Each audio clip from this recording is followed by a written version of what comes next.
Marcus pulled into the dealership on a Saturday morning in March with a plan. He had done his research. He knew exactly what he wanted. A 2024 Honda Accord Sport. Reliable, well-reviewed, genuinely good car. He had saved $8,000 for a down payment. He was pre-approved at his credit union for a reasonable rate. He was, by every measure, a prepared and responsible car buyer. He left 4 hours later in a 2024 BMW 3 Series. He did not plan to buy a BMW. He had not researched BMWs. He had not budgeted for a BMW. But somewhere between the test drive and the finance office, a sales manager named Kevin had asked him one question that changed everything. What monthly payment works for you? Not what car works for you. Not what total price works for you. Not what interest rate works for you. What monthly payment? Marcus said $650. Kevin smiled. And the entire negotiation, the price, the term length, the interest rate, the add-ons, the extended warranty, the paint protection package, was engineered around that single number, $650 per month. Kevin hit $649. Marcus felt like he won. He drove home in a car that cost $47,000, financed at 7.9% over 72 months, with $4,200 in dealer add-ons he didn't ask for and barely understood. By the time that loan is paid off, Marcus will have paid $58,400 for a car that will be worth maybe $14,000. He will have spent $44,400 more than the car is worth at payoff. And in 36 months, when the new model comes out and Kevin calls to tell him he has equity to roll into a new vehicle, Marcus will do it again. He always does. Everyone does. My name is Nate, and I spend way too much time thinking about how the American auto industry engineered one of the most sophisticated wealth extraction systems ever built, disguised as a monthly payment so small it feels responsible. If you have ever walked into a car dealership knowing what you wanted and driven home in something completely different. If you have ever been asked what monthly payment works for you and felt the conversation shift in ways you couldn't quite explain. If you have ever looked at your car payment and thought, this is just part of life, hit that subscribe button. Because what I'm about to show you is not a story about cars. It's a story about how an entire industry retrained an entire country to rent their transportation forever, call it ownership, and never notice the difference. The car payment is the most normalized wealth destroyer in America. Not credit card debt, which people know is bad. Not student loans, which at least people debate. The car payment, the thing 85% of new car buyers have. The thing most financial content never questions because it feels inevitable. Like rent, like groceries, just part of the monthly nut. And that normalization is not an accident. It was built deliberately, systematically, over decades, by some of the smartest financial engineers in the world. People who understood that if you can make debt feel like budgeting, if you can reframe a purchase price as a monthly payment, if you can make the term length invisible and the interest rate irrelevant, you can extract extraordinary amounts of money from ordinary people who believe they are making responsible decisions. Here is what you need to understand about how we got here, because the history matters. In 1919, General Motors created GMAC, the General Motors Acceptance Corporation, specifically to offer financing to car buyers who couldn't afford to pay cash. Before GMAC, if you couldn't afford a car outright, you didn't buy one. The transaction was honest. Price equals payment. No complexity, no obfuscation. GMAC changed everything. Suddenly, the price of the car became irrelevant. What mattered was whether you could afford the monthly payment. And GM discovered something extraordinary. When you shift the conversation from total price to monthly payment, you can sell dramatically more expensive cars to dramatically less wealthy people. The monthly payment is a psychological lever that makes large numbers feel small by spreading them across time. By the 1950s, auto financing had become standard. By the 1980s, loan terms extended from 36 months to 48 months. By the 1990s, 60-month loans were common. By 2005, 72-month loans appeared. Today, 84-month loans, 7 years, are offered routinely at dealerships across America. And with each extension of the loan term, the industry discovered the same truth again and again. People don't evaluate the total price. They evaluate the monthly payment.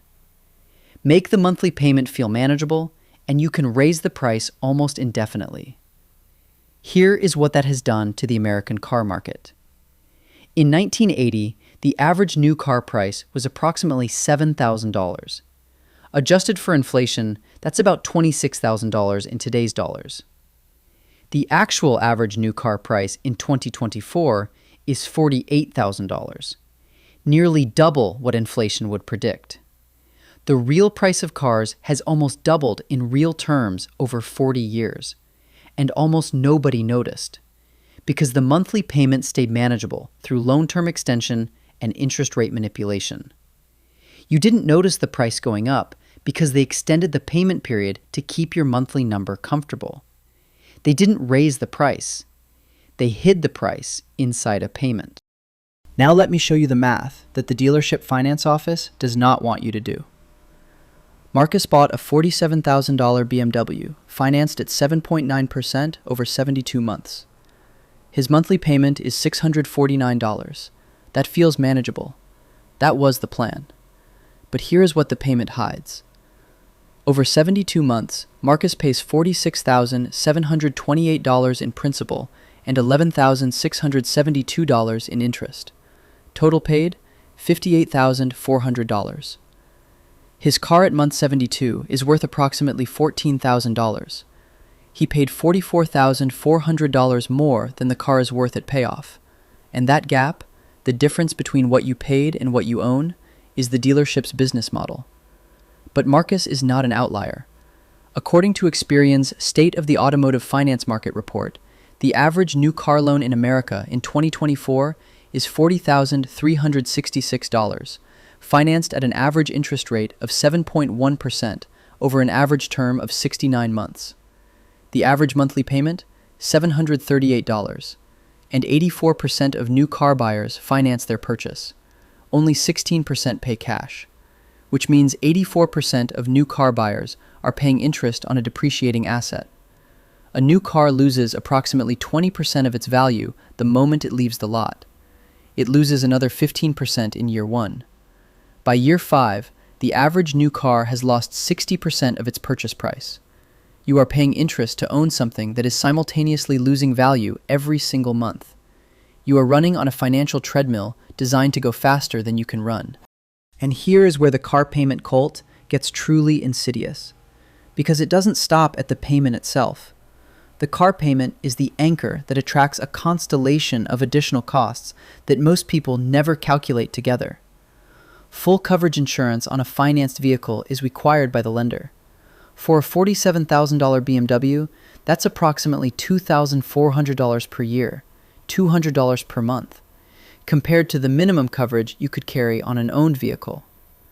Registration and taxes on a $47,000 vehicle are significantly higher than on a $15,000 used car. Maintenance on a luxury vehicle, even an entry-level one, runs 40% higher than on a reliable economy car. And the most devastating hidden cost? Depreciation, which isn't a payment you make, but a cost you bear, silently, every month, as your asset loses value, while your loan balance decreases more slowly.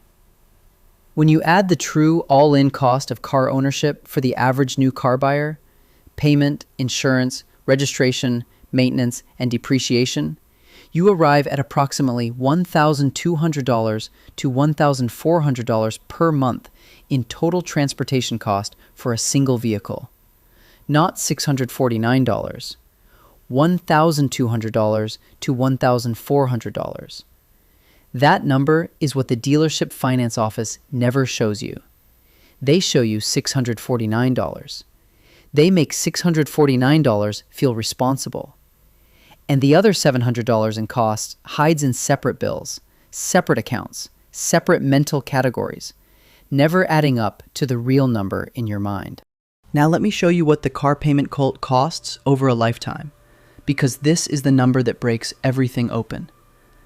The average American buys 9 to 13 cars in their lifetime. Let's use 9 as the conservative number. If each car is financed with the average loan, $40,000 at 7% over 69 months, the average American pays approximately $52,000 per vehicle after interest. Over 9 vehicles, that's $468,000 in car payments across a lifetime, against vehicles with a combined purchase price of $360,000. The interest alone across a lifetime of car payments, $108,000. But the real cost isn't the interest. The real cost is what that money could have become. If the average car payment of $738 per month was invested instead in an index fund averaging 8% annual returns starting at age 25, by age 65, it would have grown to approximately $2.6 million. $2.6 million. The lifetime car payment habit doesn't just cost you the payments, it costs you the retirement those payments could have funded. The car payment cult isn't a transportation choice, it is a retirement decision. And almost nobody frames it that way when they're sitting in Kevin's office being asked what monthly payment works for them. Now I want to address something directly, because I know what you're thinking. Nate, I need a car. I can't bike to work. I don't live in a city with public transit. Transportation is not optional. And you're right. I'm not telling you not to own a car. I'm telling you there is a catastrophic difference between owning a car and being owned by a car payment. Here is the alternative that the industry has spent decades convincing you is embarrassing or irresponsible. Buying used. Specifically, buying a 2 to 4 year old reliable used vehicle with cash or a very short loan, 24 to 36 months maximum, at a purchase price your actual financial situation can support. A 2021 Honda Accord with 35,000 miles costs approximately $22,000. It has the same reliability profile as a new Accord. It drives identically to a new Accord. It will last another 150,000 miles with basic maintenance. But it has already absorbed the catastrophic first-year depreciation that the new car buyer paid for. You are buying the car at the bottom of the depreciation cliff, not the top.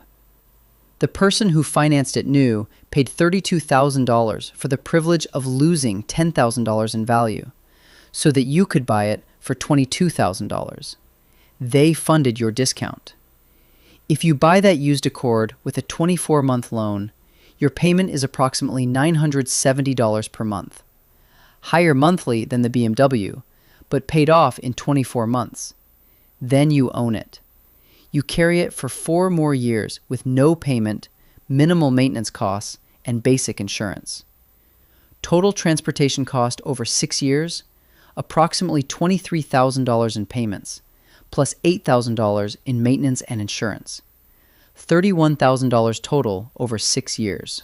Compare that to 6 years of the average new car payment cycle. Payments, insurance, maintenance, depreciation, approximately $86,000 over the same period. The used car buyer spends $55,000 less over 6 years. At 8% annual returns, that $55,000 difference invested over 30 years becomes approximately $550,000, $500,000, from simply refusing to participate in the new car payment cycle. This is what the car payment cult has cost you. Not just the payments, the wealth those payments should have built. So how do you escape it? Here is the framework, and it is simpler than the industry wants you to believe. First, never negotiate on monthly payment. Ever. This is the single most important rule in any car purchase. The moment you agree to negotiate on monthly payment, the dealer controls everything. Price, rate, term, add-ons, and you control nothing. Negotiate only on the total out-the-door price. Know the number you are willing to pay for the car itself. Everything else is a distraction engineered to extract more money from you. Second, get pre-approved before you walk into a dealership. Go to your bank or credit union before you ever set foot on a lot. Know your rate. Know your approved amount. When Kevin in the finance office tells you he can get you a better rate, you have a baseline. Usually, he cannot. The dealership finance office makes money on your interest rate. They mark it up from what the lender actually approved you for and keep the difference. Your credit union does not do this. Third, apply the 2-year ownership test. Before any car purchase, ask yourself, can I own this vehicle for at minimum 2 years without a payment after the loan? If you're taking a 5-year loan, can you drive it for 7 years? If the answer is no, you cannot afford the car. You are buying a car for your present financial situation at the cost of your future financial flexibility. Fourth, calculate the true monthly cost before committing. Payment plus insurance plus registration divided by 12 plus estimated monthly maintenance.